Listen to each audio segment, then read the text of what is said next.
ప్రభు అయిన యేసుక్రీస్తు నామములో అందరికీ శుభాభివందనాలు. సామెతల గ్రంథ ధ్యానము 10వ అధ్యాయము 16వ వచనం నుండి 32వ వచనం వరకు ధ్యానించుకుందాం. నీతిమంతుని కష్టార్జితము జీవదాయకము, భక్తిహీనునికి కలుగు వచ్చుబడి పాపము పుట్టించును. ఉపదేశమును అంగీకరించేవాడు జీవమార్గంలో ఉన్నాడు, గద్దింపునకు లోబడని వాడు త్రోవ తప్పును. అంతరంగమున పగ ఉంచుకునేవాడు అబద్ధికుడు, కొండెము ప్రచురము చేయువాడు బుద్ధిహీనుడు.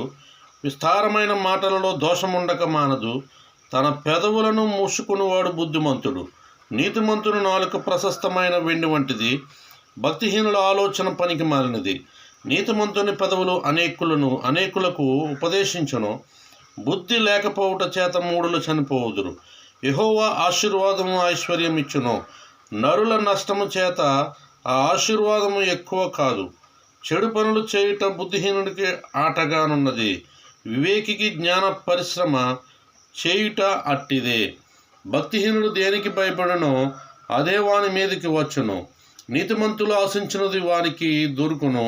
సుడిగాలి వీచగా భక్తిహీనుడు లేకపోవును, నీతిమంతుడు నిత్యము నిలుచు కట్టడం వలె ఉన్నాడు. సోమరి తనను పనిపెట్టు వారికి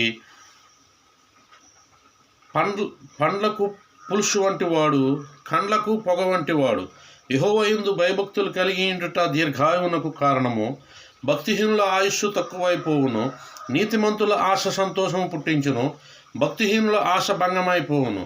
యథార్థవంతునికి యెహోవా ఏర్పాటు ఆశ్రయ దుర్గము, పాపము చేయువారికి అది నాశనకరము. నీతిమంతుడు ఎన్నడూనూ కదిలింపబడడు, భక్తిహీనుల దేశములో నివసింపరు. నీతిమంతుని నోరు జ్ఞానోపదేశమును పలుకును, మూర్ఖపు మాటలు పలుకు నాలుక పెరికివేయబడును. నీతిమంతుని పెదవులు ఉపయుక్తములైన సంగతులు పలుకును, భక్తిహీనుల నోట మూర్ఖపు మాటలు వచ్చును. ఈ వాక్యము దేవుడు దీవించి ఆశీర్వదించునుగాక. ఆమేన్. ప్రార్థన. మహాపరిశుద్ధుడ, మహోన్నతుడా, సర్వశక్తిమంతుని పరిశుద్ధమైన నామానికి ఘనమైన నామానికి వందనాలు, స్తోత్రాలు చెల్లిస్తున్నాం ప్రభువా. దేవ తండ్రినైనా ఈ యొక్క ఉదయకాల సమయంలో ధ్యానించబడిన సామెతల గ్రంథ ధ్యానాలు బట్టి నీకు వందనాలు ప్రభువా.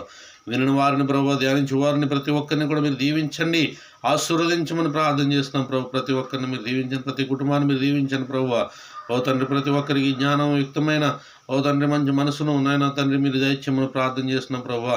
అని నాయన అనేకమైన రోగులైన వారిని, అనేక మంది ప్రభువా నాయన పాపులను ప్రభు రక్షించండి ప్రభువా.